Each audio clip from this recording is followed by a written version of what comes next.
Втора категорија – програми што може да ја вознемират малолетната публика. Се препорачува надзор од родител-старател. Што може да ја вознемират малолетната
Почитувани гледачи, добро вечер, добре дојавте во уште едно издание. Гостин вечерва во студиото е Иванка Ина Василевска, македонска.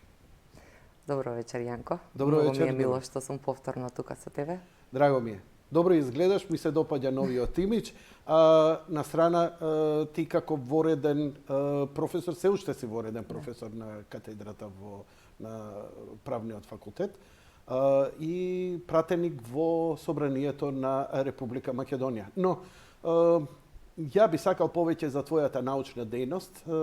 Ретко имаме прилики да збориме, се ако низ разговорот не однеси во дневна политика, добре дојдено е, но поводот за кој те поканив е твојата најнова книга, твојата најново научно истражување, па би ми било чест и задоволство да ни презентираш на што си работела, што е резултатот на твоето истражување, па повелите му.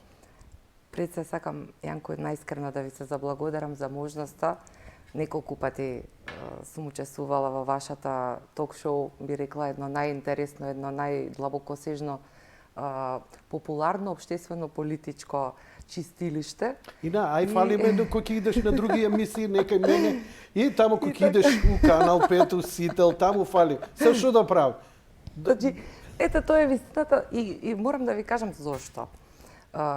Просторот е драгоцен, бидејќи во дадени историски моментуми, нели ние секој од нас како индивиду имаме наши историски битни моменти, но има и моменти кога на државно ниво или на регионално ниво, па и на глобално ниво се случуваат битни работи и тогаш е многу важно да го одберете медиумот каде што точно ќе ги кажете сите работи онака како што треба да ги кажете и како што треба да допрат до поширокиот аудиториум и затоа ми е, ќе речам уште еднаш, особено драго што сум вечерва тука со тебе. Инаку, ова е еден, да речам, след на една така скоро 20 годишна академска работа. Малку похрабро овој втор обид, затоа што, нели, созрелоста во академијата не е како во политиката, морам да кажам, оти имам искуство и тука. Во политиката некогаш и среќата, не некогаш, би рекла секогаш, игра пресуден фактор. На времето, моите професори, кога бев студент, кажуваат за фортуната во политичките процеси. Тогаш ни беше тоа теоретски многу така нејасно, но со време, со искуство во животот, доаѓаме до тој аспект.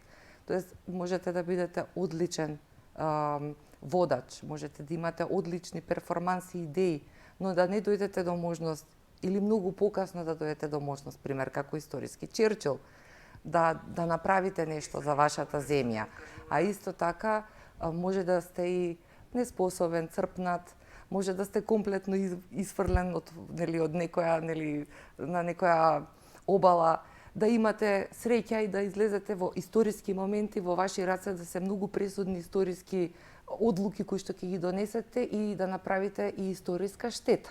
И тоа не е прв пат, не е само македонскиот пример, се случувало многу пати Фортуна? во историјата. Ти ова го ставаш во Фортуна? Но сакам да кажам, фортуната им овозможува, тоа е онај надреалниот фактор на одредени чинители во политиката на непринципиелен начин или на некој неадекватен, непрофесионален начин да дојдат до моќ. Во академијата не е така, затоа што правилата се многу построги и затоа што етиката се уште до ден денес, без оглед што и македонското образование трпи на вистина голем пат, духовен пат, но далеку сме од споредбата со политичкиот елемент, бидејќи тука сака и храброст, и време, и искуство, тоест се вреднува искуството, или како што нели на времето кажуваше и мојата професорка, колешката Тања Каракамишева Јовановска, па каде ако не тука, нели да си ги вреднуваме нашите титули, вонреден професор, доцент, асистент, магистре, докторе, значи тоа вреди затоа што тоа е во тоа е вложен огромен труд и многу енергија. И оттаму затоа и реков, ова второ четиво регионално безбедносните пактови во југоисточна Европа меѓу двете светски војни е еден похрабар мој обид академски да понудам еден нов аспект на едни случувања кои што не се однесуваат само на регионално безбедносните пактови, мислам пред се на Малата Антанта, после Версај, значи после Првата светска војна, но особено со акцент на Балканската Антанта, регионално безбедносен сојуз во 934 склучен, кои што се предвесници на случувањата кои доаѓаат во второто полувреме или во второто продолжение на Првата светска војна, тоест Втората светска војна. И тука, во тој временски период од 20 години, е особено важно да се знае дека е клучот на она што сега ни се случува во второто полувреме во однос на македонското прашање. Тоест, тогаш се уште не е создадена македонска држава, но има огромен спектар на македонски организации кои што действуваат во истиот период и кои што влијаат на развојот на односите во овие два особено важни безбедносни пактови кои што се создаваат во тој период. И кога ќе видите она нели позната парадигма кој е постар, јајцето или кокошката, или што е поважно, дали македонското прашање како мало прашање, нели кога сака да го миноризирате мало прашање или непостоечко прашање, или е особено важно, особено во еден период кога се свати или се дојде до сознанието дека не се разрешија разликите помеѓу европските сили со завршувањето на Првата светска војна. Иако, јас тоа секогаш го потенцирам и сметам дека е особено значајно, не затоа што само Соединетите Американски држави се стратешки партнер на Република Македонија, туку и затоа што нивната јавна политика се темели точно на прапочетокот, а прапочетокот започнува со еден брилијантен американски председател Вудро Вилсон. Што е тоа прапочетокот? Па прапочетокот не само на вмешувањето на Америка на европскиот континент и глобално нели навлегувањето на светски рамки, туку и во правото, значи Вилсоновиот принцип за самоопределување на народите. Која година е он председател? Па тоа е во периодот од, ми се чини, за време на Првата светска војна, 917, мислам, или 916, се не ме држете за збор. 919 е се уште актуелен председател на САД. Некако ме прешалта од, нели се фокусирав овдека, мислев и сега ги спомна американците. Ај малце само неколку подпрашањата, молам продолжи да не ти искина мислата, но не проблем. Велиш дека почнувајќи од Вудро Вилсон, дека почне тоа влијание на делување за Македонија како стратешки интерес на американците? Не само кон Македонија, туку дали генерално... Дали од тогаш почнуе? Па да, затоа што со Вилсон почнува јавната дипломатија. А зошто мене ме буни фактот за Лигата на народите, почеток на 20 век, кои даваат поддршка за независна Македонија, мистон доаѓањето, мисионерката тука, ја тогаш разбирам дека тогаш, не знам, Марк Твен, многу интелектуалци кои исто така се залагаат, они се информирани што се случува во Македонија и дека македонскиот народ страда. И за мене почетокот на американското влијание и поддршка за македонците и Македонија почнува од тогаш. На индивидуална и на интелектуална линија. Но објасни ми го малце. Сега вака, значи пред да ја внесе Америка во Првата светска војна. Ова го знаат сите мои студенти. Нели, значи Америка е во изолационизам. уште од американскиот председател Монро, оние носат таа позната Монрова доктрина, 829 така натака, кога значи доаѓа одлуката за забрана за мешање во западната хемисфера. И тоа е златното доба на Америка? Да, но и граѓанската војна, они имаат нерасчистени работи меѓу северот и југот. Им треба да не им се меша никој од Европа, да си ги средат работите како што нели сакаат внатрешно. И они се во изолација. И практично се до 917 кога противуставно, Вилсон практично противуставно ги истовари американските војничиња на Контентин, на францускиот брег. Тоа беше, како ги опишуваат во разни енциклопедии, тие уште опијанети од патот, од се не знаат кај се, војната више е при крај. Но просторот се, нели, се ослободува кога СССР го прогласува повлекувањето од војните дејствија и кога се пројавува болшевичкото самоопределување на народите. И тогаш веќе има слободен простор, Вилсон ја осеќа тенденцијата, гледа дека не може без вмешување, дека ова е дека постои празен разорна простор, е војната, така? празен е просторот и тој влегува, но претходно, значи пред Конгресот и пред Сенатот на САД ги поднесува оние 14 точки или познати 14 Вилсонови точки, во кои што он ги креира идните чекори за светски мир. А зошто делува? Ина, што се Затоа што, случува? Или, знаете, Госпоѓо да, Василевска, слободно, се извинувам, како, не е сепак сте Не е професор, проблем. па да ви дадам пиетет заради вашата публика. Зошто влегува? Зошто Америка чувствува дека, бидејќи нели точно историски знаеме, Русија се повлекува од Првата светска војна затоа што има болшевичка револуција и си има внатрешен проблем кој мора да го реши и не учествува во тоа. Европа гори, само масакрира.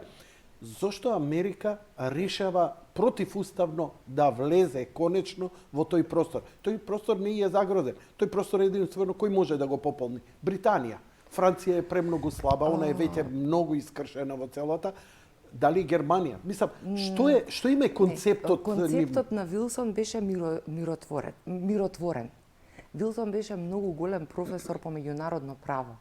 Секој Колега интелектуалец, секој еден продуховен човек кој ќе дојде на вистинска позиција, размислува како да донесе мир.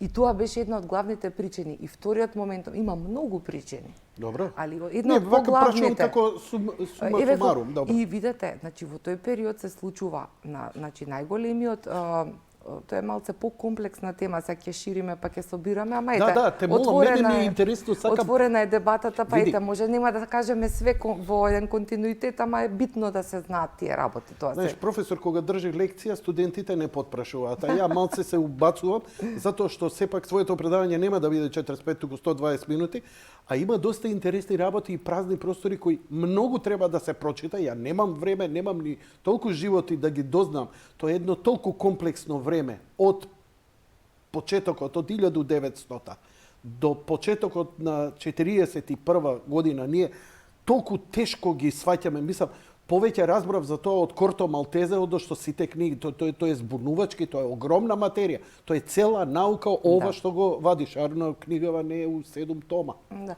Па не, има томови, има пишувано во Македонија, не се Верувам дека пишува има. доволно. Да. Или не се популаризира.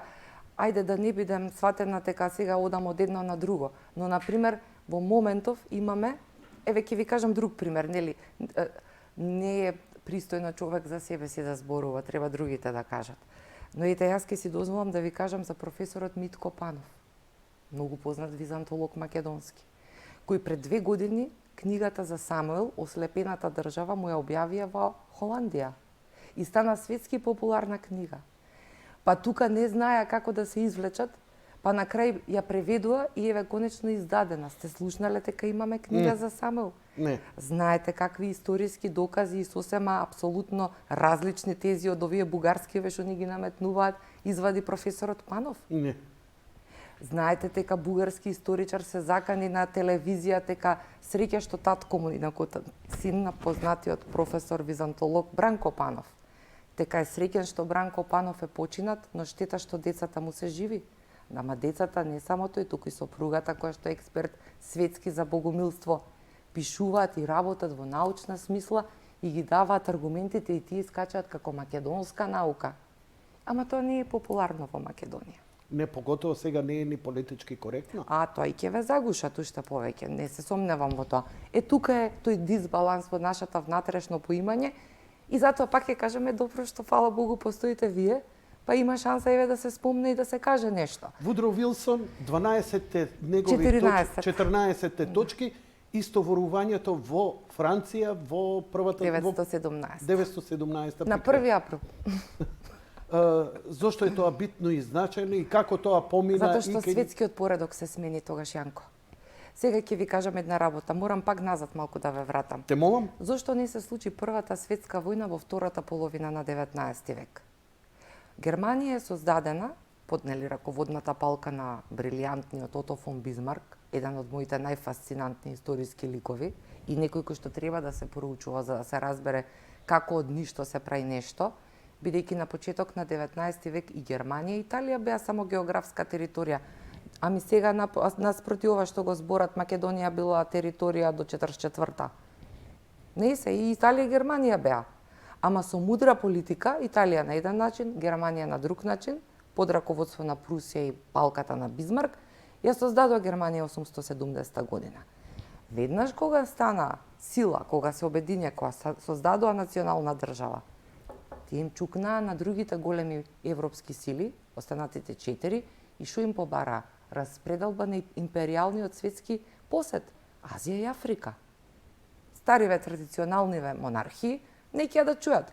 Ако не беше Бисмарк мудар, ако не беа неговите замрсени, како ги нарекува Кисинџер, замрсени, комплицирани сојузи едни со други, завадувајќи едни против други, играјќи со руси, играјќи со Хабсбурзи, играјќи со британци, со сите, во интерес на Германија, на консолидирањето на Германија, затоа не се случи првата светска војна во негово време. Туку, кога го трна кајзерот после 890... Сакаш да ми кажеш дека сите услови, предуслови имало тоа тогаш да се требаше да биде. Сите историчари ќе ви го кажат тоа и сите познавачи на геополитика ќе ви го кажат. Тогаш требаше да се случи, бидејќи тогаш е ерата на агресивниот национализам. Зошто? Знаеме дека во 19 век, од почетокот, со француската буржуазска револуција, која се роди Илја Ситуајон, значи граѓанинот, не сам лом, човекот, значи, имаме и човек, ама имаме и граѓанин. Тоа значи права. Кога почна уставот, кога се роди либерализмот, паралелно се роди братчето близначе национализам. И тие две не идат едно со друго, ама се развиваат заедно. Но се роди уште едно, а тоа беше индустријската револуција. А таа покри другиот технолошки напредок, во текот на како одеа десетолетијата, развиваше воена индустрија. Меѓу другото, затоа Америка е најголемата воена индустрија и на почетокот на 20 век е кредибилна воена индустрија, затоа што веќе почнува да се создава пазар. Па не случајно меѓународното право и меѓународните односи имате, например, многу теоретичари кои што ќе ви кажат дека и тоа е филозофија на нешто непостоечкото, бидејќи силните го прават тоа што можат, а слабите тоа што мораат. Но генерално меѓународното право боли колку е вистина. Тоа е реал политика. Со хашките конференции 900-901 тие се, например, конференции специјално кај што се носат конвенции против разоружувањето. Оти сваќаат дека Германија рапидно се наоружува. А пак ќе ви кажам, тоа се случува посебно од кога кајзерот го трга Ото фон Бисмарк после 890-та. И овој агресивен национализам и империализам за текот од 20 и нешто години, значи, згуснато е небото, облаците се згуснати, мора да прсне негде. Точно е дека иницијална каписла беше убиството на Хабсбуршкиот престолонаследник во Сараево. Ма се бараше тригер. И тука има сите потреба да се измерат на бојното поле. Значи, тука има потреба сите да покажат до кај се, затоа што знаат дека се неодржливи. Сега, Америка беше во неутралност и таа не се мешаше на почетокот на војните дејствија. Добро. Бидејќи и него дозволуваше уставот, како не е тоа како во Македонија, кој како посакал па ќе смениме устав, ќе отвараме устав за торба урда или за 3 килограф. Мислам, простете ми Боже, ама стварно, или некој да не оди во затвор затоа што се изнакрал како министерка и така натаму. Туку таму се знае. Значи, многу сериозно се почитуваат одлуките на било кој председател од било кога. Одлуката на Вудро Вилсон да ја воведе Америка пред се поврзана со стратешкиот интерес, но и опасноста која што доаѓа од Јапонија, бидејќи тие осеќаат стратешки дека може да бидат засегнати, посебно оној дел Хаваите и така натаму, си има нели и теорија на заговор, некоја подморница германска наводно срушила некој американски брод, па некој вела тоа е причина како рачка која што е За влезот на Америка во Првата светска војна. Да, значи тоа Не, се не, теоријата е дека сами си го потопиле бродот. некој за тоа го вел, затоа вел, Да, има разни теории. американски професори, мои колеги ми тврдат дека имаат докази дека тоа било сериозно разгледувано тогаш и така дека имало сериозни индиции да се прелее нели на американскиот континент, посебно северноамериканскиот континент, но тоа ете да речеме не се занимаваме ние геополитички со таа тема. Она што е клучно и суштински е повторно на што го рековме веќе претходно. Кога тој сваќа разорноста и погубноста на војните действија и кога сваќа дека, бидејќи и да не заборавиме, тие кои што познаваат и кои што се пасионирани следачи на војните, Првата и Втората светска војна, ова го знаат. Но, на пример, еве за нашата поширока публика, за време на војната, Германија стварно имаше огромен успех. И таа навлегуваше единствената сила која што стоеше, се држеше значи, на фронтот и не дозволуваше големи поместувања, беше царска Русија. Една од теориите на заговорите дека затоа Ленин со запечатен сточен вагон му го пикаат, му го внесуваат илегално во Русија и му ја почнува большевичката револуција. Оти тој е единствениот од сојузниците кој што има успех. Другите се сите во аут. Значи, тие првпат се соочуваат, не е тоа веќе војна како претходно во 19, во 18, во 15, во 10 век. Сакаш да кажеш комунизмот им го увалија тоа од е Швајцарија за да ги смират русите во нивната експанзија. Јанко, јас сум десничар и сум голем почитувач на делото на Маркс. И тоа сметам дека е надреална филозофија и не сме како цивилизација спремни Онда не да си се... десничар. Не, факт е и многу десничари истото ќе ви го кажат. Ако ја читате неговата филозофија, ќе видите навистина дека таа е филозофија за едно време на цивилизацијски развиток, кога навистина човештвото ќе знае до каде е доволно. Но марксизмот и большевизмот и ленинизмот се најголемата манипулација и злоупотреба на човештвото и надежите на луѓето за подобро утре. Ама темелени на неговата филозофија и Тоа е идеологија. скревнавено. Тоа е исто како, да ме простите, не знам, за некој вулгарна споредба ќе направам, како оние свештеници кои што читаат свето писмо и држат литургија, силувани или деца или не знам што пре. Значи, тоа е на таква бласфемија. Затоа што се покажа дека е неодржлива и дека има сосема други намери. Ајде да се Но вратиме. и опасноста, морам ова да ви го кажам Добро. затоа што е поврзано. Значи, тој процес, оставање на тој празен простор и злоупотребата, значи кој што ќе се направи од страна нели на Ленин и на после на Сталин во однос на сите други одлуки кои што ќе допринесат, нели тие затоа не се ни повикани на Версај. СССР нема никаков легитимитет, они не ги Вилсон не ги споменува, нив не ги гледаат како кредибилен фактор, тие се кралоубици практично. Екзекуцијата на Романови е сериозна разговарана и дискутирана по европските дворови, тоа е сериозен злосторнички чин, покрај другите аспекти кои што ги носи самиот ленинизам и большевизам пред се. И затоа денеска ми е многу чудно кога некои ликови се произнесуваат како ленинисти, большевици, не знам што, мислам, тоа е таква анархична и толку лицемерна политика и е далеку од било какво реално нешто што реално ќе донесе добробит, тоа се само празни флоскули. И вистина, ќе се согласам само во една работа, реторички се многу подоминантни од овие либерало-демократските структури или демохристијанските структури, по-конзервативните. Но тоа е моето мислење. Можеш да збориш вистина у 6 саат време, ќе имаш 100 гледачи на мојов стрим. Другата која ќе дојде со популизмот, ќе има ура на 10.000. Да. Го гали увото. Го гали увото и луѓето сакаат надеж и тоа е точно, ама треба и да знаат малку и да читаат. Значи луѓето дефинитивно треба да почнат повеќе да читаат.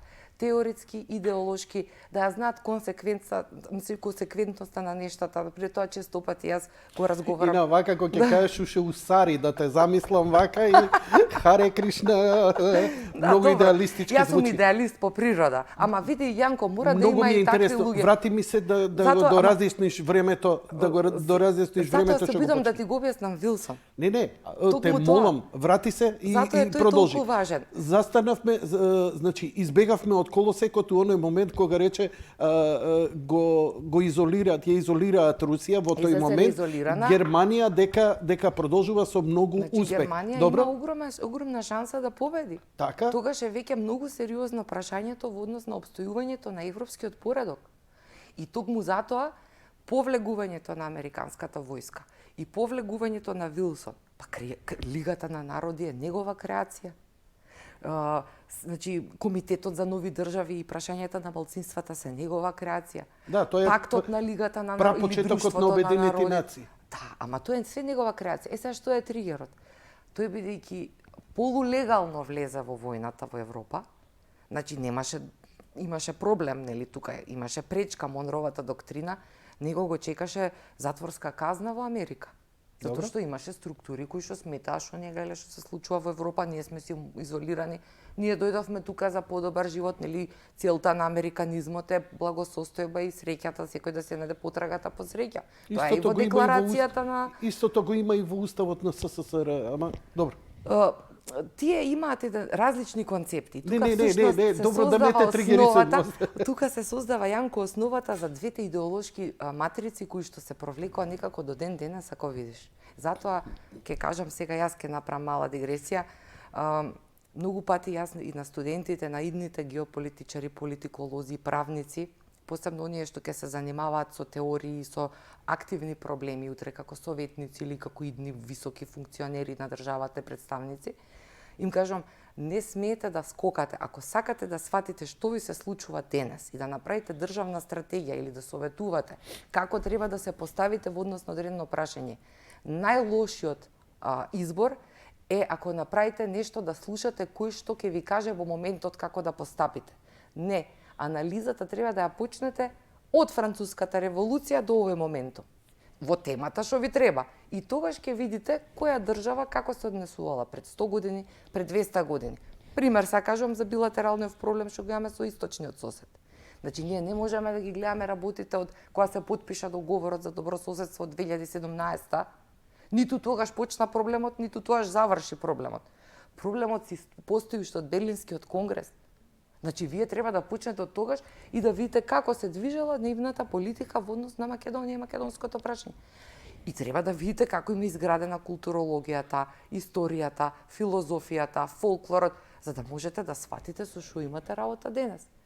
Не можете да направите анализа врз основа само на евроинтеграција, еве, па потпишаа договор, што не влеговме во Европска унија.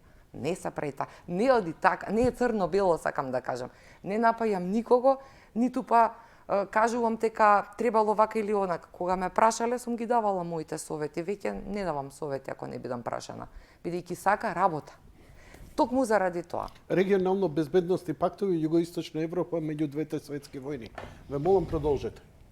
Морам да ти покажам. Професоре. Со посебен осврт кон македонското прашање во политиката на балканските држави меѓу двете светски Но војни. рековте, за да дојдеме до тоа, Да. треба да Да, ми оставивте големата простор слика. кој чекам за големата слика, уште да доаѓаме. сега. Уште не ја завршивме Првата светска војна. 14 точки на Вилсон беа наспроти большевичкиот декрет за самоопределување на народите.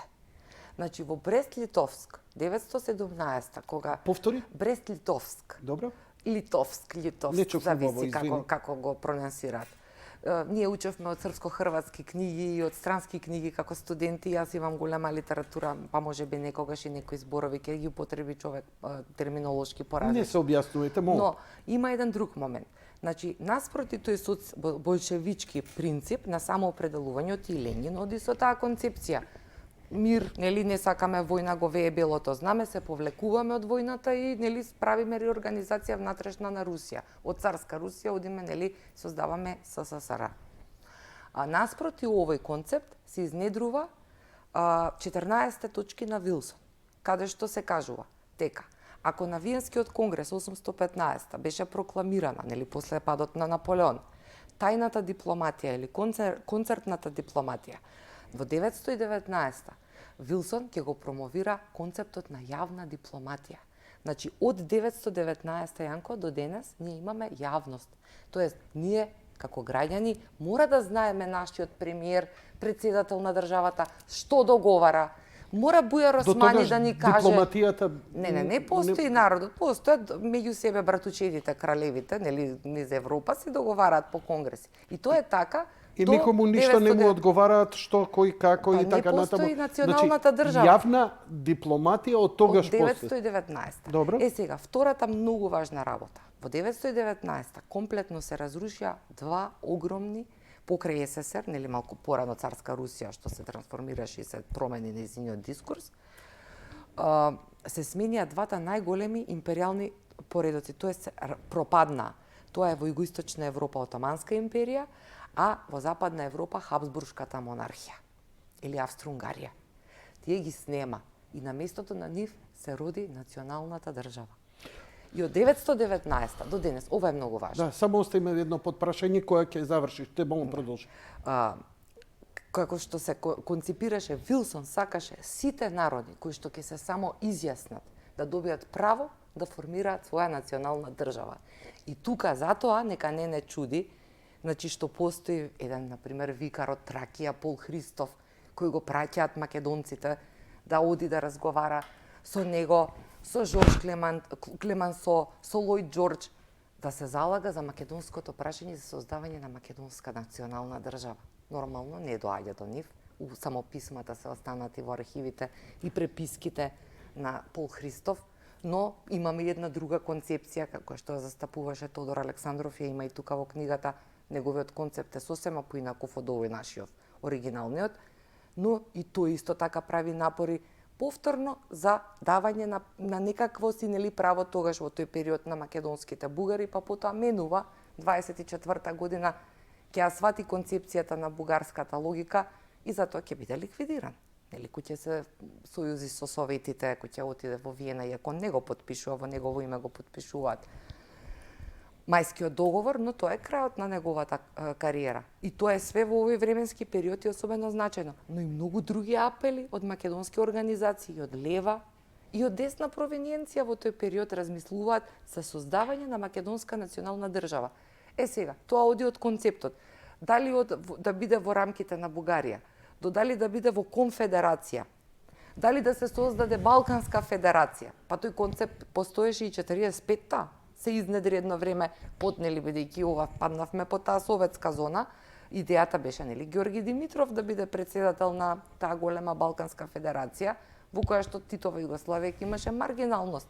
Но британските конекции на Маршалот и неговата добра вештина, он имаше еден исто Кисинџер, Владимир Дедиер и уште неколку добри советници, ја изигра таа игра, па нели со години учевме дека Тито му кажал не на Сталин, ја не знам дали има еден човек на светот што му кажал не на Сталин и останал читав. Не е баш така, сакам да кажам, но мудро, вешто, Маршалот си ја напред неговата втората Југославија, по негов тертип и не дозволи да се случи тоа што требаше да го добие, нели по налог на Сталин, Ѓорги Димитров. Чекај, затоа што, значи, застана кај Ѓорги Димитров. Имам само една, ми стои у грло, за Првата светска војна. Велиш интервенцијата на американците кога влегуваат, дали е тоа пресудниот момент да се случи промената на фронтот? Бидејќи фронтот трае неколку години и тоа е една од најкрвавите работи во историјата. Но таму колку што гинат французи, уште повеќе гинат британци. Не ги спомна британците и нивното учество и влијание. Британците се во офсайд во време на Прва светска војна. Како во офсайд, колку милиони они погина? Не погина, ама нема успех на терен, тоа сакав да кажам. А уопште нема ни германците, тоа беше статус кво ситуација. Па тоа сакам да ти кажам, не беше статус кво. Фронтовите беа стоја и не мрдаа со години. Ја ги гледам на историја. Добро, извини. Не е баш така, сакам да кажам. Пак затоа кажав јас на почетокот. Значи брзо беше скршена и силата на Франција, релативно брзо и на Велика Британија. Значи, како и на останатите помали, беше збришана Европа. Она што предходно пред еден век Наполеон го правеше со гума, ја бришеше Европа и ја создаваше француската европска хегемонија, Тоа сега го правеше германскиот, нели, Лудендорф, како се викаат тие, нели, генералите и така натаму.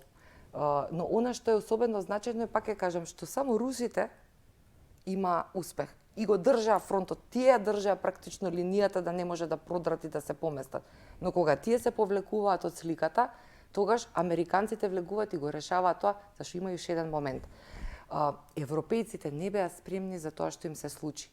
Значи брзо, оној како се вика, брзо потезниот митралез, тенковите, бомбардерите, тоа беше несвојствен... Боевите отрови. Несвојствен начин на војување.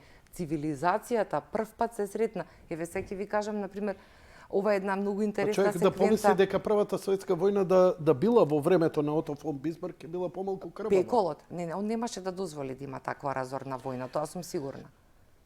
Тој беше мудар, тој ја градеше внатрешната кохи. Знаеш како, многу шокантно ми делува спрема она, ја што сум со издригбан мозок, што сум прочитал, што сум видел, што сум гледал, дека американците се клучниот играч во завршување на Првата светска војна. И многу клучни за создавањето на повојна Европа онаква каква што е.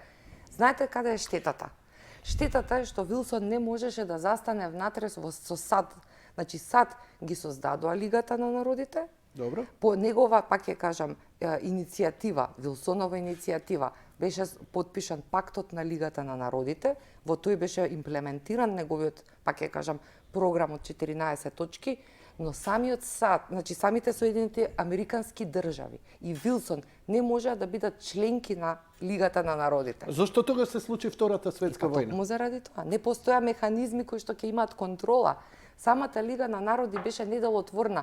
Знаете како? Тој е како таткото да не може да живее со своето дете. Ете тоа е.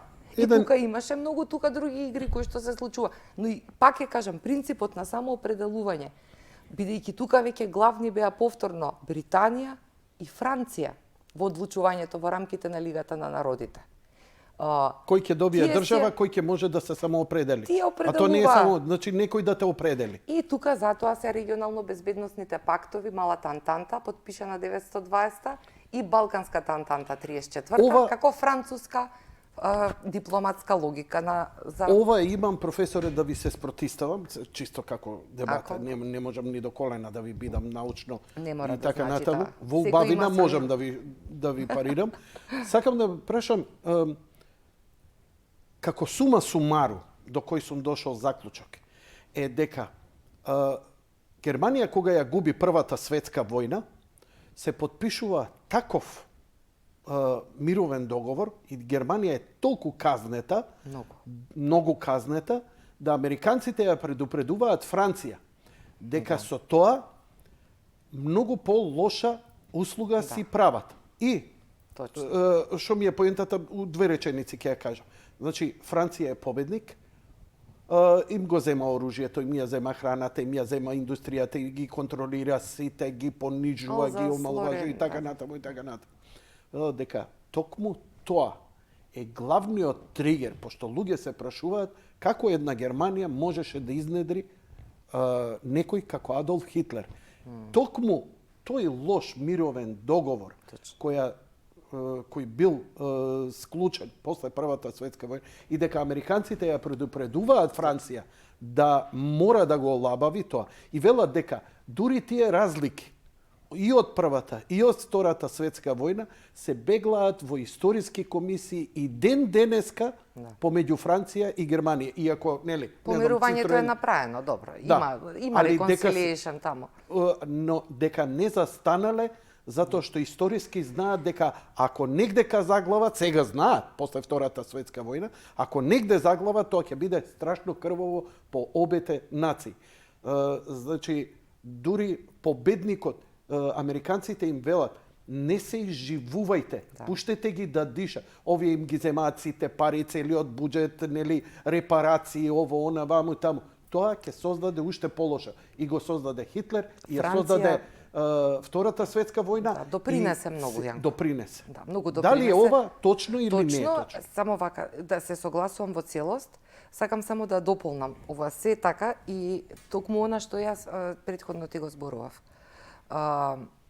Вилсон беше, значи, во Париз, во Версај 919 пречекан, како Александар I во Виена 815. Значи тоа Не знам како тоа бил се пречекан грандиозни Александар I. моменти. Тој го сруши Наполеон, значи посебно абсолютистички владетел како него. Тоа е стварно интересно да се чита и да се така создаде представата. Но Вилсон многу брзо, бидејќи му стаса Абер од САД, дека нема шанси САД да влага во таа Лига на народи и дека треба да се повлече, можеше значи само да застане до таму, до теоријата и до идејата. Он им го даде тоа. Креаторите на сите други одлуки, пак ќе кажам, беа Жорж Клемансо, Лојд Џорџ и може би добро, за Македонија, например, е особено Франција значен. и Британија. Франција и Британија, тие се главни. Значи, Мацини- ароганцијата нивна. Не, Ги тоа е. победивме, што сакаме ќе им Тука правиме. е сега. Сега да го сумирам за народов, да го разбере. Франција е особено хистерична. Аха. И тој период. Затоа и се случува, значи, сега ќе ви кажам, например, колку често лошо се толкува. Гледам и на History Channel се обидува да ги исправат тие факти, ама тоа не се исправа со документарци, Ја ги тоа гледам се исправа тоа, да, како со се книги, со оправдува, анализи. да. Значи има една голема вистина. Точно така А Чемберлен се гледаше. да, французите во последниве години, кои следи History Channel, се обидуваат да го оправдаат, објасна, не извитоперуваат, ама малку исчашуваат Малку од целата, исчашуваат, да, за да да. се само оправдаат, бидејќи оваа теза дека Втората светска војна значи незавршувањето на војната, креирањето на Хитлер е нивно дело. Во суштина, вие сте виновни. Луѓе, не дадовте да се развие демократија во Па Германија. Ама они им наложија, нели ја раскршија, Раскрши. Вториот рајх беше раскршен. Така е. И се создаде Вајмарската А република. сите се прашуваат, добро бе, како можеше 60 милиони германци да поддржат такво нешто?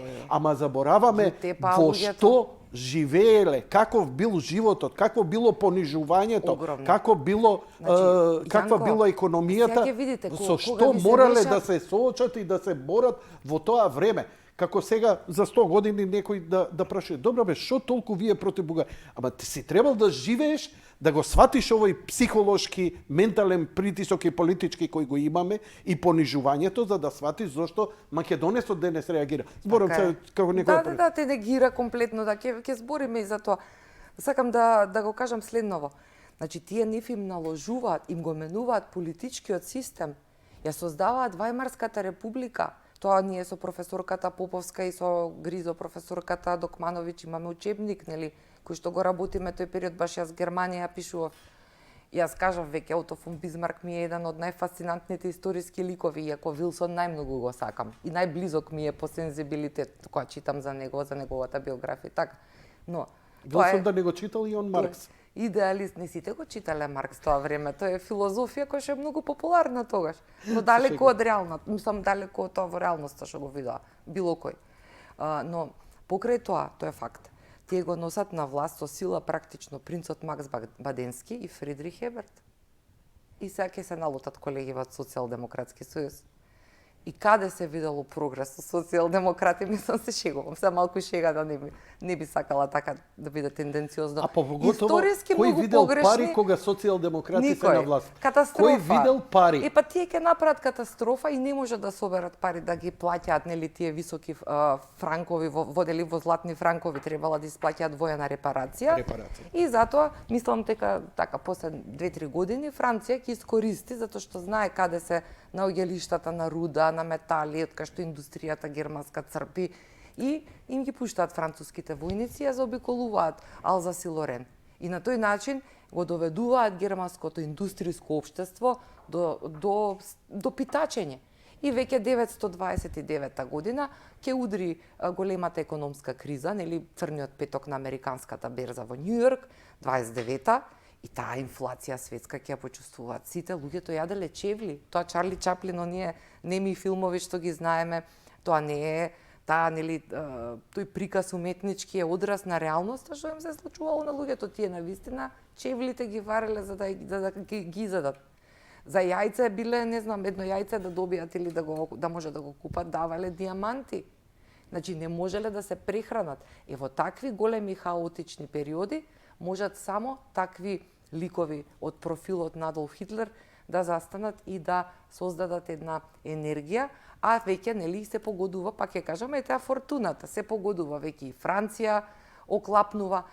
Иако пак не е до крај точно ова сега што го кажа Франција и до пред почетокот на Втората светска војна апелираше дека Германија се вооружува, Германија не ги почитува санкциите. Германија, нели со Хитлер кој ќе дојде на власт, он си влегува во Алзас и Лорен, на клоци ќе ги дигне француските војници, си ја враќа областа. Влегува, нели, прво Германија примаат, тоест Вајмарската република во Лигата на народите, своеволно излегува. Си оди со Чемберлен, си прави договори. Сега тоа сакав преска да го кажам, па да не заборавам. Ке речат некои соработувале британците со германците. Па нормално дека ќе соработуваат. Тие ќе соработуваат со сите, не им веруваа на французите. Фрустрацијата од Наполеон Бонапарта, сите европски дворови ги држеше во подштрек и со Прва светска војна помината пак не им веруваа на французите дека нема да се обидат повторно да ја возобноват француската хегемонија.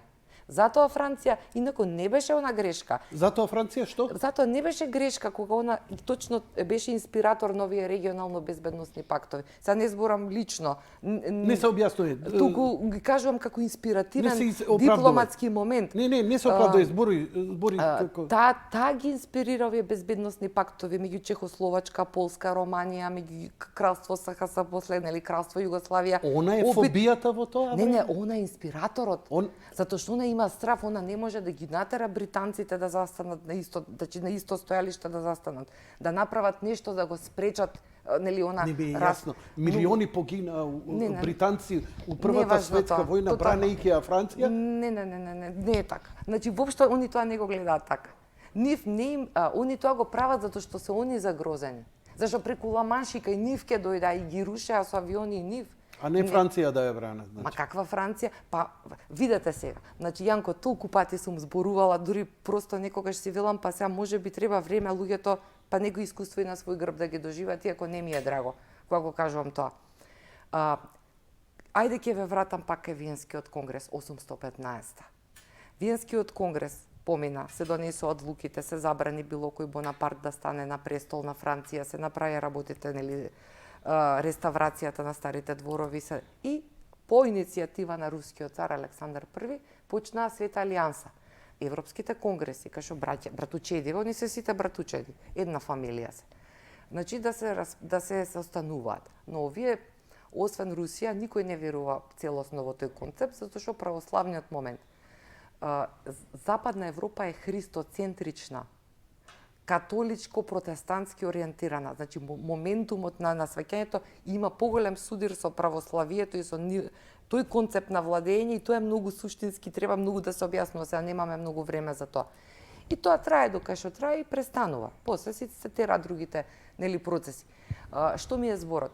Значи, во тој период, главната цел е да никогаш повеќе на ниеден двор, ниеден Бонапарт да не застане. Тоест, символиката на што? На некој кој што нема плава крв, а кој што стана хегемон на Европа. И тоа со текот на децениите прерасна во обличето на целата француска надворешност. Затоа и пред Првата светска војна, кога Франција ги прави обидите до 912-13 да се сојузуваат, да најде начин да апелира дека германското царство се вооружува и се, никој не реагира на тоа. Дури ќе ви кажам еден момент, има историски документирани факти, има документарци, кај што со радост, со музика, со цвеќиња ги испраќаат војниците на фронтот. За само 1-2 месеци имате исечени нозе, раце, сивило, тага, смрт за Првата светска војна. Тоа кога завршува, Франција повторно зема сила. Но Британија повторно си ја држи својата неутралност. Меѓу другото, Британија не влегува во Светата алијанса. И во 19 век, и тоа вака го вика Кисинџер, splendid isolation, сјајна изолација. Они се тука, ама не се тука. Сега не излегува од Европска унија. Да. Splendid isolation се вика тоа, Јанко. Они ги предвреме ги гледаат идните моменти кои што можат нив да им влијат и да си ја заштита државата. Тоа е она што викаат не се дружи со британци, ама следи ги кај одат, иди по нив. Тие се секогаш најдобриот репер да видите како ќе се движат работите. А на Британија не и беше од интерес да ја даде сила на Франција, затоа што си има они искуство историско. Пак ќе кажам, за разлика од Мора ние во Ватерло во да се Македонија, расправаат. нема второ ватерло, еднаш ако Еднаш се тоа е дешава. она нашата поговорка, ако ме удриш еднаш ти си крив, ама ако ме удриш втор пат јас сум крива. И тоа нема да го дозволат никогаш. Никогаш. Они се страшно подготвени и исто како и руската дипломатија и американците они имаат многу посовршен механизам, али таа не е далеко од истиот механизам. Они сега планираат за следните 100 години. Значи не е оваа гарнитура е на власт, па сега ја за моите да видам кај да си ги наместам, кај да ги пратам за амбасадори, кај да лапнам тендер или не знам што. Туку сега гарнитурата што е на власт работи на тоа за 100 години таа гарнитура кога ќе дојде, што треба, со какви предизвици ќе се соочи и како да го намалат ризикот во државниот интерес. Тоа се тие големи традиционални национални интереси кои што ние тука не научивме не ги создадовме. Како можеме ние да создадеме? Можевме, имавме време овие 30 години. Пресозревме, ама немаше време. Тоа е еден друг културолошки момент кој што се соочуваме со истиот. Ние го имавме, тоа најголемиот подемни беше со тој сојуз со Југославија, со другите балкански народи во федерацијата. Тогаш бевме во фаза на развој. И тоа беше еден историски циклус. И тоа заврши, како што се сруши Берлинскиот зид, заврши и тоа. И влеговме во либерало-демократска трансформација. Ама, мислам дека робскиот менталитет не го сменивме. Не го сменивме. Тука е главниот проблем. Ние имаме големи поединци, јас секогаш го тврдам тоа, ние сме имале големи поединци за борба за независност на Македонија, но никогаш не сме имале големи револуции, народ цел да се крене за ништо. Дури и други. Но нема да навлегувам. Голема е таа тема. Значи, регионално, вашата нова книга, само што тој излезе, регионално безбедности пактови во Југоисточна Европа меѓу двете светски војни, со посебен осврт кон македонското прашање во политиката на балканските држави меѓу двете светски војни. Го доелабориравме овој дел? Па има многу да се каже уште. Те молам, чекај. Добро. Можда Нема се шегувам, те молам збори. Си реков чекај да не сакаш да пуштиш пауза. Не, те молам продолжи. Премногу интересно за да го што е важно тука сечам да се муабетот. знае. Пак ќе кажам, многу е значајно да се разбере дека, како што веќе кажав, Франција е креатор, инспиратор. Сега има еден момент што треба да го кажеме. И што мислам дека посебно пасионираните истражувачи историски, дека особено ќе им биде, интересно како податок. Секој пат се споменува убиството на кралот Александар во Марсеј. Така? И дека тоа го прави Владо Черноземски, дека тоа е терористичка организација, дека има и бројни дела, филмови, Ја не знам како документарни србите филмови. и до ден денес не го простија тоа. Па мислам дека не ни го простија, ама што да правиме? Значи Македонската револуционерна организација е најстарата терористичка организација во светот. Мислам, луѓе кои што се занимаваат со безбедносни прашања ми кажале дека до ден денеска по американски универзитети се проучуваат тројките, методите, ама видете, тие луѓе допринесува ние денеска да имаме држава. Како не ја чувам, имам фотографија негде кад 2005-2006 година од Холандија, македонец наш, така ВМРО-вец од она ВМРО, основното, сретнат со некој си ирец кој носи мајца на, кажи го, Велешанецов, солунските атентатори. Сега не знам на кој мислиш, повеќе беа. Четворица беа, дали ќе се сетиш на некој? Неговата слика. Сега имам и сега блокада. Ја имам сега блокада. Сега треба да го бидејќи не го планирам. Не, Павел Шатев. Со слика ирецот се сретнуе со македонецот и вика правиме муа. И вика од кај си од Македонија? Кирков. Павел Шатев, ирецот, носи слика на Павел Шатев. Ниф име Павел Шатев, како се борел за својата земја. Ма тие се авангарда. Да, па ние сме Ира учи од ВМРО. Од ВМРО. Да. И ја дури тогаш ги дознав овие работи. Кај застаневме сега со нашите, значи елиминирањето на кралот српски. Многу интересен податок е дека всушност тој не е никаква причина посебна као таргет. Не е таргет тој. Но Гаврило Принцип во Сараево, тоа е за првата светска Значи, тоа е војна. прва, се зборувам за втора светска За војна. втора светска Марсеј. војна. Да. Значи во Марсеј е убиен, прво е пукан Луј Барту, креаторот на овие регионално безбедносни пактови. Министерот за надворешни работи на Франција, креаторот на цела меѓувоена дипломатија во Европа. Таков удар за Лигата на народите и за европскиот поредок е ликвидирањето на Луј Барту. Значи, второстепено, не е неважно, но многу второстепено значење е ликвидацијата на кралот, на српскиот крал. Тоа е факт. И тука веќе завршува приказката, тука веќе се одмотува клопчето, тука веќе почнува хаосот.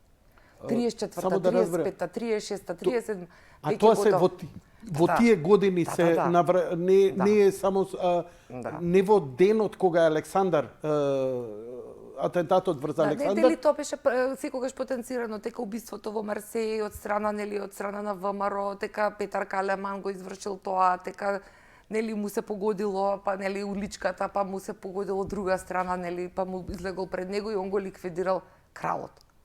Значи не беше целта кралот. Кралот беше второстепен. Можеш и да го утепа, можеш и да не го утепа, се вака народски кажано.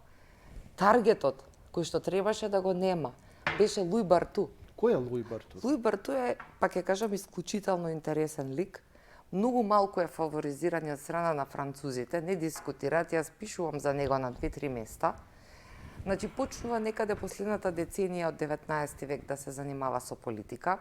Еден период е и премиер на Франција, на повеќе позиции бил, значи, во текот доста време во континуитет е присутен во француската политика. И во периодот кога се случуваат овие пактови, тој е министерот за надворешни работи. И тој е тој.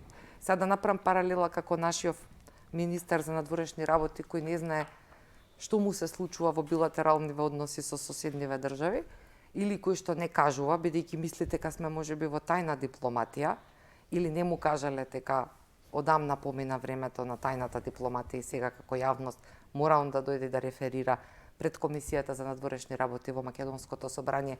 Оти не реферира тој пред мене. Јас не сум сама по себе никаков фактор, ама јас представам граѓани. И таму сум во име на граѓаните, и јас и сите колеги, од сите политички опции. И тој треба на нас да ни каже, тоест преку нас на јавноста, до кај сме со бугарските прашања и до кога ќе има Македонија вето. Но тоа е мисловна именка и во вакви несредени општества, со вакви проблеми какви што имаме и со несоодветни кадри, тоа е, морам да го кажам, ќе ми дозволиш. Ајде, тоа е веќе актуелно. Мислам дека главниот проблем во Македонија е тоа што просечните ги заменија подпросечните. Не зборувам како индивидуи дали се тие луѓе вредни, секој човек има и добри и лоши страни. Дали се стручни во нивната работа, и тоа не сум повикана и не сум ничив судија. Но секој, многу луѓе сретна во политикава кои што мислат дека можат се. И крај се нема во целите и во амбициите. И не се знае за доста. И тука е проблемот, кога ќе се научите дека е убаво да ја голтате мокта и власта, но не го разбирате механизмот кој што треба да значи слуга на народот или слуга на граѓаните, тоест да се служи за општиот, повисокиот интерес, наместо за личниот или тесно партискиот интерес. Втората глава е македонското прашање во односите меѓу балканските држави. Го објаснувате периодот на македонското прашање во рамките на царството Бугарија до мај 34-та и македонското прашање во кралството Грција до мај 34-та. Да, до потпишувањето на Балканската антанта. Практично тоа е до мај таму 34-та е Балканската антанта. Да, таа е потпишана, значи од Балканската антанта е еден малку поширок обид. Треба да, пример, во интерес на јавноста, треба да кажам, по Првата светска војна, владата во Бугарија ја водеше Александар Стамболиски. Еден доста проактивен, позитивен, ќе кажам, еден лик, кој овозможи голем број на македонци кои што се најдоа како резултат на војните и на бегалските кризи и на Неискиот договор, доброволната размена на население помеѓу Кралство Грција и Царство Бугарија, кој што се потпиша со Версај на Версајската конференција 919, овозможи еден по-нормален живот за овие македонски бегалци и доселеници. Имаше многу имаше либерален однос према нив. Токму за тоа, тој е грабнат, ставен тепан, премиер на Бугарија, врзан со рацете и со нозете и со сточни оние волови раскинат на улица. Така заврши секој кој што малку имаше милост кон македонците. На негово место доаѓа Цанков. Кој му го прави тоа? Тоа го прават војните кругови. Во Бугарија? Да, тој е ликвидиран и го пишувам во книгата. Таму ќе видите, сега немам време толку детално да ги пишувам сите работи, ова е геополитичко четиво, не е класична историја. И јас не се занимавам со класична историја. Но таму не може да не се каже на каков начин заврши. Чинам 923-та, сега не ме држете за збор, професорска малку отсутност. Значи, по него доаѓа Цанков. Цанков воведува терор врз македонците. Тогаш се случува најтешкиот момент. Не е случајно потрагата и на тогаш десната автономистичката Тодор Александровистичка струја да почне да бара други начини за решавање на македонското прашање, па оди и со најголемиот на десничарите, најголем идеолошки непријател им се левичарите, нели? Он оди со нив само за да најде начин Македонија, која што била држава во тој период во Бугарија, да добие самоопределување, тоест советите да помогнат во однос на македонското прашање. Не случајно е таа промена, тоа е со промената од ликвидацијата на Стамболиски со доаѓањето на Цанков. И тоа е така се до звенарите, тоест Добиваме поддршка? Не, тогаш е најлошо. Значи, за време на Цанков се случува терор врз македонците во Бугарија. Силна асимилација, денационализација, значи тотално разбивање на луѓето. Например, во Пиринскиот дел тие беа најмногу кога бегаа за време на Илинденско востание, за време на Илинденско востание, потоа за време на Балканските војни, па за време на Првата светска војна, тие бегаат најчесто во Бугарија. После Првата светска војна на Версај со Нејскиот договор, сега го спомнав, со конвенцијата, таа е задолжителна, придружна со Бугарија како поразена сила од Првата светска војна, е условена да потпише и конвенцијата за доброволна размена на население помеѓу Грција и Бугарија. И тука доаѓа еден бран на македонци од Егејскиот дел на Македонија кои што се населуваат во Пиринскиот дел. Зошто доаѓа? Па ги бркаат, не може да останат. Значи и тогаш имало бркање 30 Како не, па јас Версај првата книга ми е за тоа, за конвенцијата, за Нејскиот договор.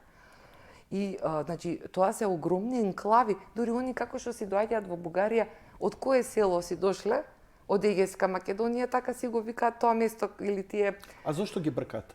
Ги бркаат затоа што прават етничко чистење грците. Они чистат етнички. Србите поинаку постапуваа во периодот меѓу двете светски војни. Они денационализираа со Невидовдански устав, со краљевата диктатура која што ја воведуваат. 75% од цела војска и жандармерија на кралство СХС го концентрираат во Вардарска Македонија. Зошто? Тука се јадело ќотек на кило. Тука немало, тоа било страшно, па морало да се воспитаат луѓето. Значи имало отпор меѓу македонците. А од друга страна, од Грција ги чистат. Ова ми е многу. Да го има во Версај, во првата книга го пишував тоа. Но тоа се концентрациите. Зошто се концентрациите? Затоа што отпорот на македонците едноставно бил премногу голем, така? Да, македонците за разлика од денес беа многу пркосни. А зошто било толку голем отпорот на македонците спрема србите?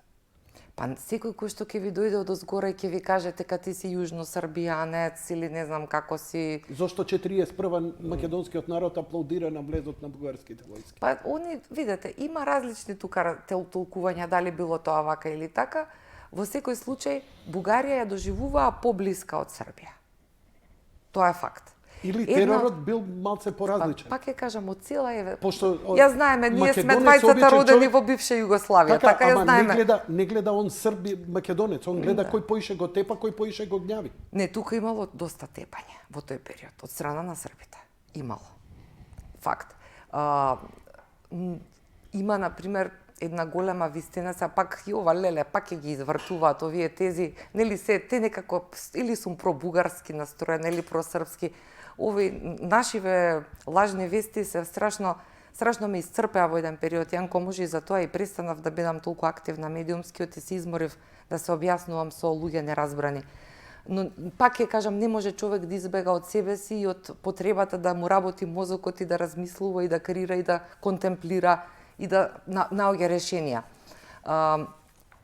Времето кога е создадена првата Југославија, 917 кралството на СХС, после 929 кралство Југославија. Добро. Е период кога овој дел кој што ќе го присвои кралството на СХС, ќе го наречат Вардарска бановина. И тука кога го нудат и на србите, тоест на кралот кога му нудат, тоест на Никола Пашич поточно, кога му нудат Клемансо и Лојд Џорџ, и тие да влезат во конвенцијата за доброволна размена на население меѓу, нели, што беше првично меѓу Грција и Бугарија, да се испоразмени население, нели, да се исчистат етнички териториите. Пашич им вика, ние немаме проблем со етницитети, кај нас е све чисто. И тука им вика, Јужна Србија, вие сте јужносрбијанци. Ама за да држи мир, оти не е баш така и посебно проблемите се случуваат во Охридскиот регион, таму имало отпор, тука и екзархијата претходно беше многу силна. Затоа Охрид е толку силен. И во Источна Македонија. Па, еден пример, Струмица и Струмичко, првично со договорите на Версеј беа во Бугарија, па после се вратени, нели, и со Свети Наум манастирот во Охрид, нели, со Албанија, па има судење, па потоа им се враќа, нели, на кралство СХС. Не е баш така све решија, нели, на конференцијата. И во тој период почнуваат големи четнички навлегувања во Источна Македонија од Бугарија, од нашите терористички организации, или една па поделена на различни сектори, кои што влегувале во српските села, кај што имало српски, што ги викаат српски села, затоа што биле повеќе просрпски. Но, например, се случувало и војска, жандармерија, кажав 75% од цела територија на кралство СХС ви е концентрирана тука, и Македонија, како што е сега. Значи, не било убаво. Во тој момент, значи, овие навлегуваат, нема кој да го брани населението, влегуваат од бугарска страна и тука се случуваат големи колежи. Ке ви кажам еден интересен податок, например, Стојан Мишев, таткото на покојна Нада Глигорова, на нашиот прв председател на Македонија, Киро Глигоров, сопругата. Беше десната рака, главниот колјач на Тодор Александров. Со некои, нели, промени го купуваат српските власти, како што колел во српските села, потоа коле во Источна Македонија во бугарските села. Сега тоа грубо го кажам, нели, тоа си е докажано и објаснето, ама не се знае, не е доволно популаризирано. Не се разбира македонското движење, затоа што во тој период, пак ќе кажам, не постои македонска национална држава. Идејата за создавање на државата е се уште во главите на различни дејци. Но затоа посебноста и знаењето дека постои народ кој што живее и понатаму угнетен е факт. И дека тоа е македонски, тие сите се свесни и тие тоа го потврдуваат. И затоа ви кажав, во времето на Стамболиски почна еден прогрес, македонците се осетијат подобро во рамките на Бугарија, почна нешто да се случува, како го отепа него, како дојде Цанков. Значи, тука веќе се случува период од скоро 10 години во кој што македонците живеат во ужасни услови. Ги раселуваат од Пиринска Македонија, ги раселуваат горе на кај Варна, Созопол, значи ги распрчкуваат практично под силна едукативна мрежа, па ние денеска имаме проблем со трето-четврто колено на луѓе од Македонија, кои што се по потекло македонци, но кои што се дел од бугарскиот мајндсет. Извртена е приказката, ние треба сега да вратиме у нормала. Како можеме да ја вратиме Многу у нормала? тешко, Јанко, ама не треба да престанеме да говориме. Значи, вие ова што ни го кажувате во суштина, малце попродлабочено и историски да разбереме како Бугарија го гледа и зошто, а многумина се шокирани, зошто Бугарија реагира вака како што реагира. Вие во суштина велите, ало, добро утро, кај сте до сега? Така Ова е, не е ништо ново, континуирано, ова е континуирано во бугарската политика. Меѓу двете светски војни. Еве, само меѓу двете светски војни, што еве, јас тоа го проучував, последниве 10 години работев на оваа проблематика. Факт е дека се гледа, ако сме ние браќа и един народ, Значи немаше да биде толку сложено прашањето на решавањето на македонското прашање. Тоест немаше под Стамболиски луѓето да може да добијат репарации за оставените имоти во ЕСК Македонија, а во време на Цанков да им ги намалат мениците, да ги ограбат луѓето практично, да им ги соберат парите и да ги комплетно распрчкаат. Или видете, например, и сите дејци, јас тука ги обработувам сите организации македонски, леви, централни, десни, сите што ги имаме евидентирано, ги собирам во едно и ги прикажувам. Какви што се според релевантните документи. И таму ќе видите дека тие луѓе секогаш Македонија им била генезисот. Сега, точно е дека некои викале да со Бугарија, некои викале во голема Балканска федерација. Како поминувало времето, викале самостојна Македонија, обединување на трите делови. Кога почнува таа концепција и кога почнуваат, посебно кога се преговара да се потпише Балканската антанта во 34-та, тогаш што прави Кимон Ѓорѓиев, тоест владетелот на звенарите или она позната звено, звенарската партија, звенарската власт, ја укинува и ја забранува ВМРО. Па нели сме браќа? Зошто? Зошто го прават тоа? Затоа што им треба да се помират со Југославија. Им знаат дека се подготвува нов воен судир. Тоест французите штелуваат за да може да се направи баланс од сите европски случувања прво се прават на помошниот балкански терен. Дали тоа влијае, дали создавањето на тој регионален одбранбен сојуз на Малата Антанта е уствари тригерот, тогаш разбираат бугарите дека мора да ја сменат политиката? Не. Малата Антанта е 920-та подпишана, тогаш почнуваат Зошто е преговорите. Па Франција и треба зад грбие геополитички на Европа. Франција е централна. А од таму се оние традиционални сојузи помеѓу Србија и Франција, а од друга страна Германија и Британија со Грција. Ама тоа па на Јалта е договорено. Тоа Грција и на Јалта влегува е, во така. британската сфера, бидејќи географски е невозможно, ама во политиката се е возможно, рековме веќе. Така. А ние кај влагаме? Ние треба да сме многу задоволни и благодарни дека значи да речам децениската борба за создавање на македонска национална држава ја извојувавме на поинаков начин, но ја извојувавме насно. Но тоа не значи, како што сакаат денеска да прикажат нашите соседи, и грците и бугарите, дека тогаш е започнат еден нов политички ентитет. Сега ќе ви кажам една работа. Порано беше проблем да се изјаснувате и во Грција и во Бугарија како македонец. Некаде до 89-90 година во Грција беше тепа, носеа во полиција и така натаму. Истото се случуваше и во Бугарија. Денеска никој не го негира моментот ако во Грција и Бугарија кажете дека сте македонец. Но ако сте македонец во Бугарија, тогаш сте автоматски бугарин. Ако сте македонец во Грција, посебно по Преспанскиот договор, вие сте Хелен. А ако сте македонец во Македонија, тогаш сте вие нов политички ентитет кој што е создаден во 944 година. Ке мора да го повториш ова за атер на гледачите. Долго трае, се губи малце и концентрација, ама ова, мислам, целата суштина на вечерашниот разговор. Па тоа е парадигмата, тоа е метатекстот на ова. Те молам како Значи, професор на првооделенци, уште еднаш повторим го и се извинувам поради Нема тоа. Ја те проблем, слушнав, ама го осетив дека е ова клучниот момент во целиот разговор. Тоа е главното. Дека денеска, значи не е проблем како што беше претходно, како рековме некоја временска дистанца од 9 до 90-тите години, да се изјасните дека сте македонец во Бугарија, ќе јадете ќотек, ќе ве носат по затвори, ќе ве малтретираат. Во Грција исто така, проблеми и така натаму. Денеска не е така. Денеска се смени вордингот, но не и менталитетот и суштината. Затоа е ова длабоко сежен проблем со кој што се соочуваме. И затоа, лично Јанко, додавам уште нешто, да не биде истоветно, ти никогаш иста реченица не сум повторила во живот. Значи, затоа јас сум толку лута на слабите политички водства.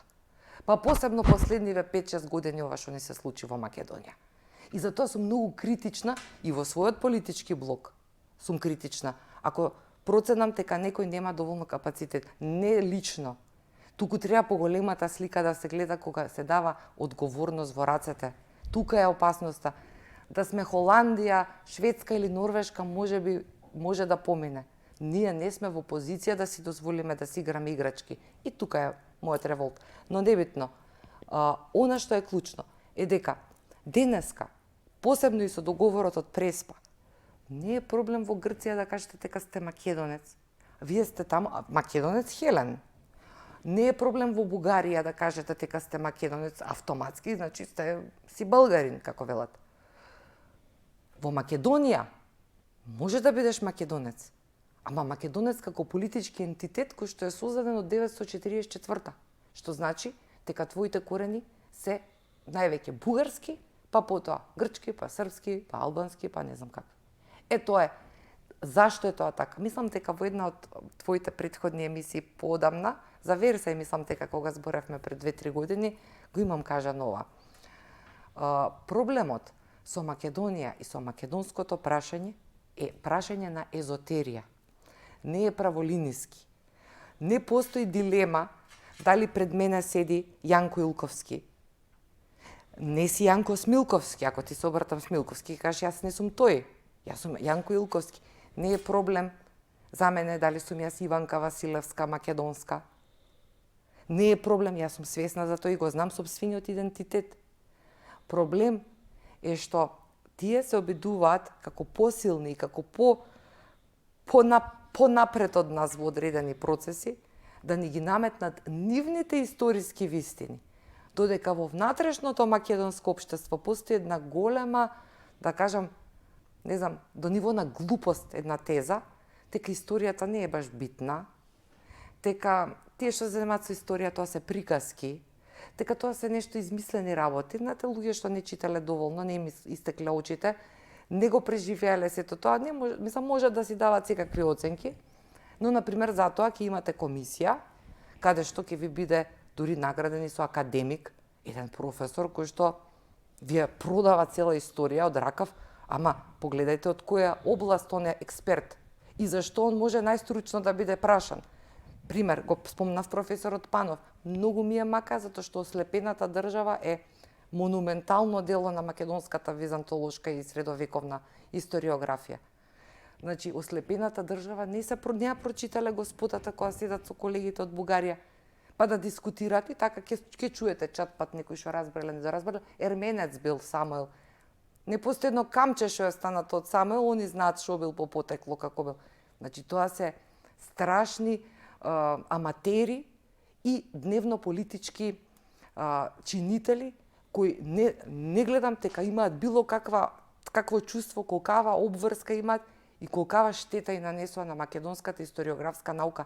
80 години уште малце ќе направиме како градиме национална историографија. Тие имаат дупло од нас. Ама тоа не значи дека нивната е точна, нашата е грешна. И не мислам дека ниедна историографија е докрај точна.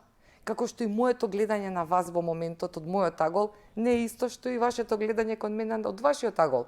Ама збориме за истата тема. Но затоа постојат различни луѓе. Но која е една државна власт која што може тоа да го мониторира? И какви се тие европски вредности кои што дозволуваат да се задира во идентитетски прашања? А мотото на Европската Унија е заедно во различностите. И на крајот од криштата, доколку сме навистина братски народ, како што тврдат нашите соседи, тогаш тие први ќе дозволеа да се отворат границите и луѓето слободно да се движат и да разменуваат, па ќе видевме тогаш колку сме исто, колку сме различно. Па и на крај крајава право на изборе од Вилсон до денес да се чувствувате и да се самоопределите онака како што се чувствувате. Без оглед дали можеби е и поинаку.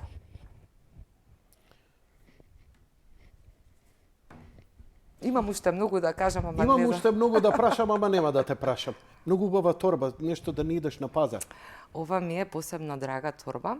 Прво може да кажам нешто, смеам да си дозволам. Абе, зашто прашаш? Добро, тоа ми навика, гледаш што. Ова е практично една убава апликација од мојот многу добар пријател, академскиот сликар Трајче Чатмов, и на која добив како подарок од неговата сопруга Елена, која што е моја сестра и многу ги сакам и многу голема поддршка сум добила од нив во животот. Уметник наш. И ми знача, тој е еден исклучителен уметник, многу скромен човек, инаку негова е и корицата. дизајнот. Морам да ви кажам, седевме така на една средба кај нив дома и вели што правиш, како правиш, му кажуваме ево овие работи, нашиве македонскиве работи, си ги фативме, нашиве болки, па вака било, така било, тоа сме читале, вака и како ние вечерва што разговараме. И тој ми вели, дај да прочитам. А, велам, мај ќе видиме, ќе размислиме уште малце, јас да помислам, јас секогаш имам потреба уште време. И му ја пратив и тој се ви рече, ова мора да добие соодветен дизајн како што заслужува и затоа тука ќе ги видиш Да, еве ги го тука имам. духовите на Духови. минатото. Тука се и Лој Ѓорчеве, тука и Жорж Климансо. Можеш да ја тука се пуштиш и на словната страна, режија. Ружди Ви ја дадов. Беј, тука се и, значи, сите и балкански, регионални и светски лидери кои што учествуваат тука и убиството на кралот. Тука се гледа убиството на кралот Караѓорđević. Ина, ти благодарам многу, благодарам за учеството во емисијата. Благодарам и на Ја тебе, ќе се Јанко. одјавам, а ти потпиши се само еден. Ќе ми биде чест. Да, и Јанко, благодарам. Ќе ја прочитам исто Се книга надевам како дека и им бевме претходна. интересни на твоите гледачи. I don't give a damn дали сме интересни. И уживав, не, искрено тоа да ќе ме ти кажам. прашаш, тоа ќе ме прашаш кога ќе видиш овде 10 реклами, Макдоналдс, Кока-кола, Пепси, ово, она, тогаш ќе се припотресувам. Се согласувам. Сега кој Да. сака нека гледа. Затоа имам овој простор и го давам на широко. благодарам многу. И не се трудам да бидам, туку се трудам Така да го какви што извадам сме, најдоброто. апсолутно. Така што за друг пат можеби ќе те прашував што јадеш за појадок? Може ли само А да шо- ми дозволиш? Не да ти- можам. Ова Се морам да шегувам. ти го Кажи, кажам, ако кажи имаш слух. некоја минута повеќе. Имам Значи, за јас тебе. извадив Слободно. тука на крајот на задната корица и сакам ова да се спомене.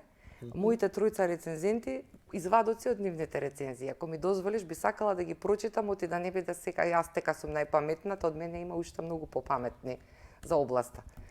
Повели? Ако може. Значи, професорот Далибор Јовановски од Филозофскиот факултет, еден исклучителен познавач на балканските иначе прашања и посебно експерт за грчката политика, грчката историја, вели вака: темата која Василевска ја обработува во нејзината монографија не е доволно истражувана во македонската наука, без разлика дали се однесува на историските, политолошките или правните науки. Истата, вели, е постојано актуелна, затоа што на Балканот постојано има проблеми помеѓу државите во кои се вмешуваат големите сили, секоја од свој интерес.